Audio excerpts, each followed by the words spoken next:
지금 장외 여론전도 지금 달아올 대로 달아올랐고 더 격화될 수 없을 정도로까지 지금 양측의 의견이 첨예한데요. 사실 대통령 탄핵 반대 선봉에 선 사람 한국사 강사 전환길 씨입니다. 그런데 아예 본인이 인터넷 언론사를 창간하겠다 이렇게 얘기를 하고 있습니다. 그 목소리 한번 들어보겠습니다. 왜 우리나라 언론들이 이미 좌파 거의 다 장악해서 국민들 청년들이 다 속아 넘어가잖아요. 가스라이팅하고. 그래서 제가 언론사 만들어야 정한 거죠. 네. 네. 언론사 신고 다 등록 마쳤고 이미 나왔어요. 벌써요? 신고증하고 그다음에 뭐 사업자 등록 다 나왔어요 이미. 언론이 공공의 적입니다. 진작부터 정직하게 보도했으면 이런 일이 없었을 거라 보거든요. 바로 잡을 방법이 뭘까 생각하다가 뭘 하지? 전환기를 정치는 안 할 거니까 어차피 언론사를 하자. 그래서 국민들한테 진실을 알려주자.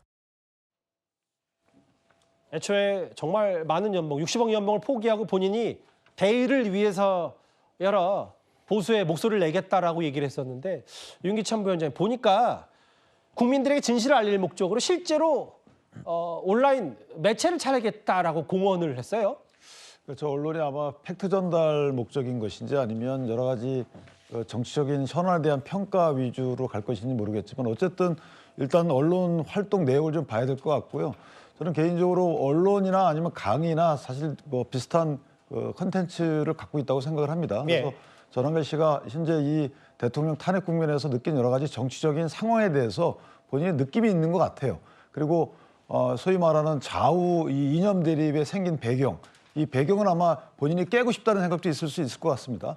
사안별로 꼭 옳고 그름이 저렇게 일률적으로 어떻게 나뉠 수 있을까라는 생각을 할 수도 있고 따라서 본인이 언론을 통해서 국민에게 어떤 점을 알릴지에 대해서 아마 기준을 정립해 나갈지 않을까 생각이 되는데 문제는 이제 그동안에 그 전환길 씨가 그 좌파적 시각의 정치인들을 상대로 했던 여러 가지 비판에 대해서 또 본인이 그 비판의 내용을 답습하면 안 되기 때문에 저 부분도 아마 상당한 고민을 해서 정론의 언론을 펴나간다면 말씀하시는 국민께 알릴 수 있는 정말 매체로 자라나지 않을까 이렇게 생각합니다. 근데 전환길 씨가요. 그 뭐 선고가 길어지고 뭐 여러 헌법재판소 고심도 깊어지고 있는 와중에 다음 화면을 보겠습니다. 문영배 권한대행의 집을 특정해서 국민 정황권 얘기를 했는데 이거 김진욱 대변인 생각은 어떠십니까? 저 전환길 씨가 정말 유명한 일타 한국사 강사가 맞나라는 의문을 갖게 하는 겁니다. 이 국민 저항권이 어떤 겁니까? 이 헌법상에 보장된 어떤 이 본인들이 원하는 그런 그 결과를 만들어주지 않으면 국민 저항권이라는 이름으로 그냥 누군가를 그 사람의 의견을 그냥 무시하고 밟아도 되는 겁니까? 요즘 지금 구구단체에서 반탄 집회하면서 밟아가 유행어라고 하는데 누군가를 밟기 위해서 이렇게 해도 되는 겁니까? 그 문영배 권한 대행의 집 주소를 공개했다고 합니다.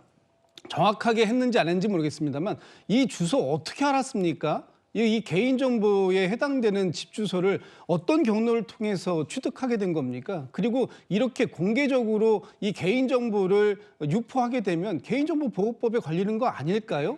제가 뭐 이 법조인이 아니라서 이 행위가 정확하게 개인정보보호법에 걸리는지는 모르겠습니다만 어떤 누군가의 개인정보, 특히 지극히 개인적인 집 주소를 공개한다라는 의미, 어떤 의미를 갖고 있을까요? 그 집에 가가지고 욕을 하든 그 집 앞에 가서 농성을 하든 뭘 하라는 그런 사주와 같은 이런 선동은 아닐까요? 이렇게 느껴지는 겁니다, 저는. 그리고 만약에 이런 상황들을 공개해서 그 집 앞에서 문영배 권한 대행에 대한 테러가 발생하게 되면 이 책임 전환길 씨가 질 겁니까? 이것을 사주하거나 누군가 선전선동하지 않는다라고 한다면 당장 이 부분에 대해서 사과해야 마땅하고 이런 행위를 통해 가지고 집 앞에 가서 어떤 본인들의 정치적 목적을 달성하기 위해서 집회하는 행위 이것도 잘못된 것이다라는 말씀을 꼭 드리고 싶습니다. 그런데 이런 부분이 있어요. 오늘 저희 채널A가 단독으로 취재한 내용이에요. 정치부 구자준 기자의 단독 기사인데 한 보수단체 문건이 공개가 됐는데 탄핵을 인용했을 때 국회를 무한 포위하겠다라고 하면서 기각, 각하, 인용 대비 행동 지침을 정했다라는 취지의 내용이 공개가 됐어요.